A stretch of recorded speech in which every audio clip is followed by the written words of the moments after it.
was ready to go. It was up to the mayor to ask for it. What happened? What is the breakdown here?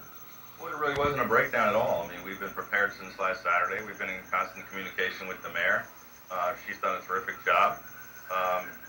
They've had this under control. It escalated to the point this evening, or late this afternoon, where it was out of control. And when the mayor called and asked us to declare a state of emergency, we were ready and prepared, and we did so immediately. What took so long, Mayor, to get resources into place? I think that we have to respond to what was going on at the ground.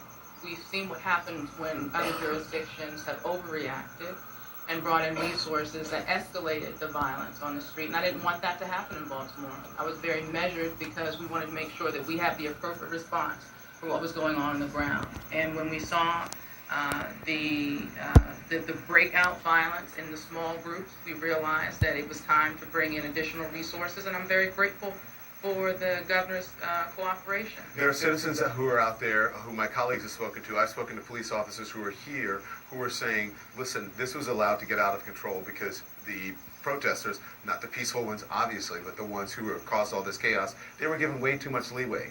And that is the reason that this happened.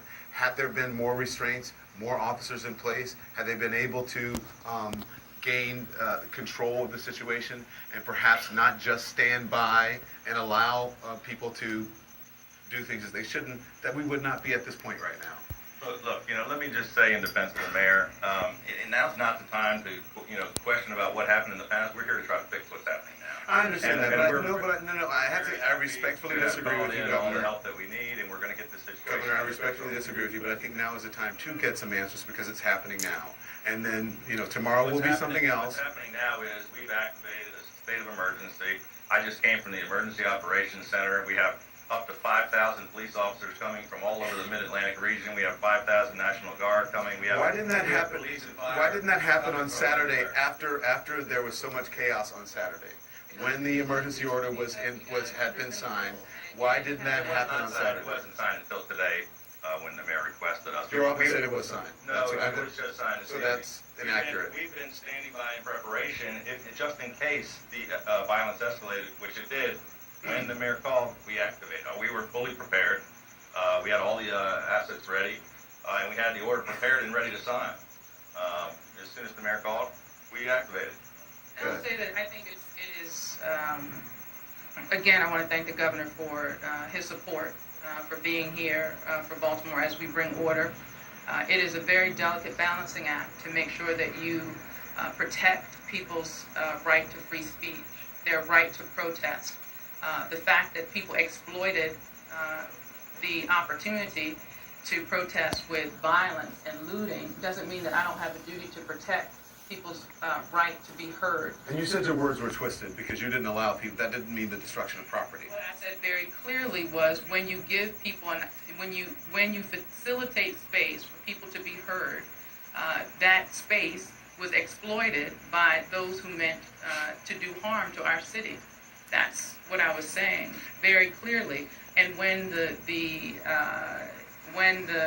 protesters got out of hand and started to destroy property, we used best practices, the way the officers are trained, to make sure that we are focusing on those that were doing the damage, and also working to not escalate.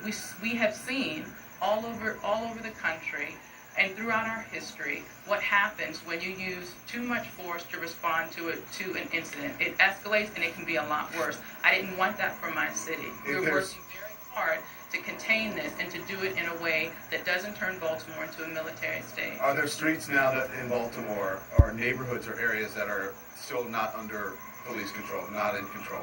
I think right now we're focused on responding to where the individuals are out.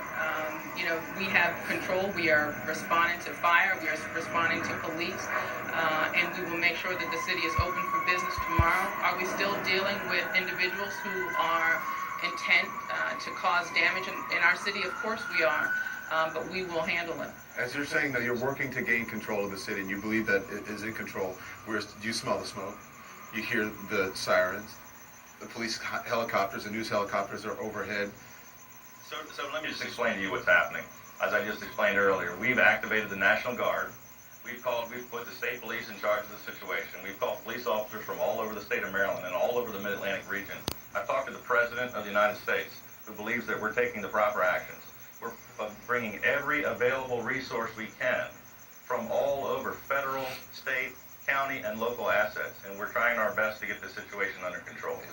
Sitting here, we got a lot of work to do tonight. I just left the Emergency Operations Center. Then I went to the Shock Trauma Center to talk to the 15 injured officers. Now we've got to go out and make sure that our National Guard is getting the assets on the street. We're bringing in helicopters. We're bringing in assault vehicles. We're bringing in National Guard. We're bringing in troops. We're bringing in firefighters. That's what we're focused on. The mayor keeps referencing Ferguson and other areas where too much force was brought in. But you saw what happened in those areas as well.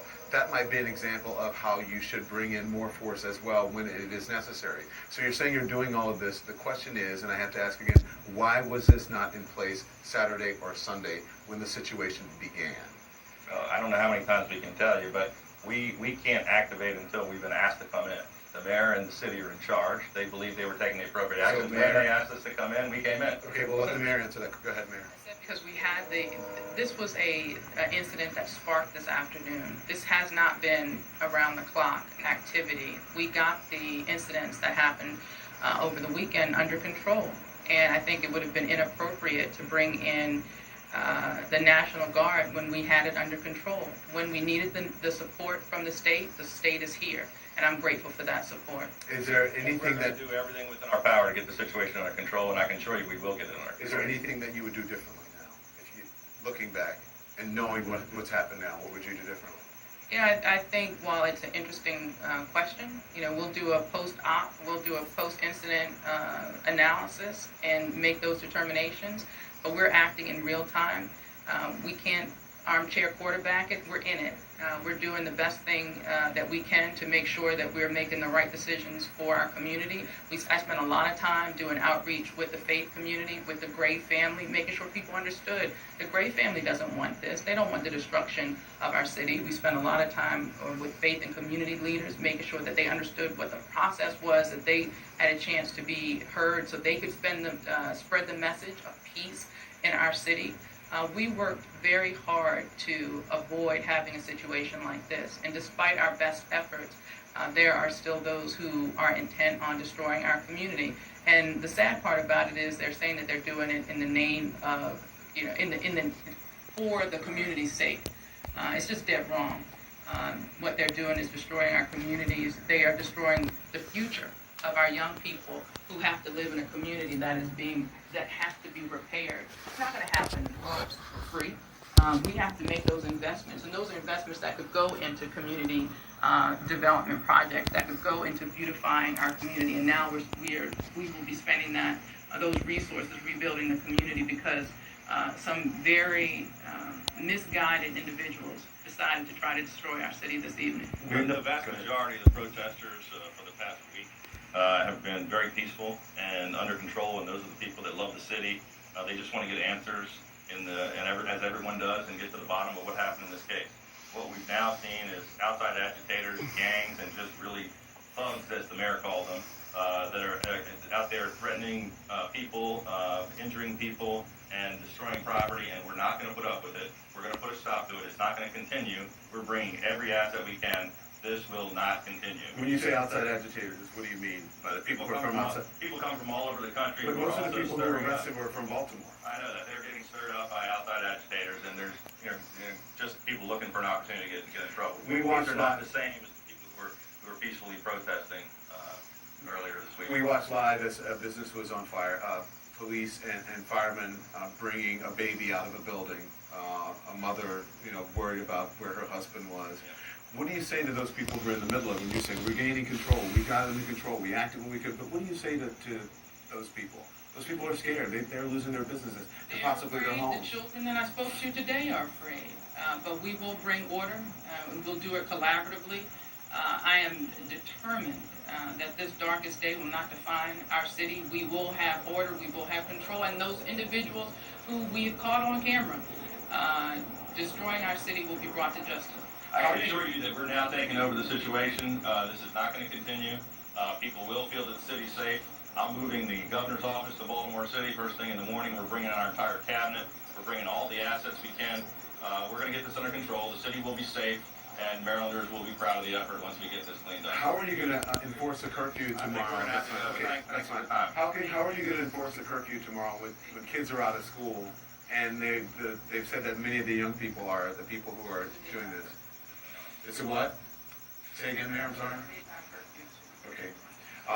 The mayor and the governor here, the mayor of Baltimore and also the governor of the state of Maryland joining us here just a short time ago. And obviously you can see that they're touchy when it comes to the situation, feeling that they had answered all of the questions and they did everything correctly and within their control and within their power. But quite frankly, a lot of people have questions about that, and so we had to talk to them about that. As I said to them, they're saying that we can do what, excuse me, there's obviously someone who is very upset with the governor, as you can hear, upset about the situation. They don't feel that it was under control. And so people are on edge here, and in many cases, rightfully so. So Miguel Marquez is out at the scene of another fire. We have our Chris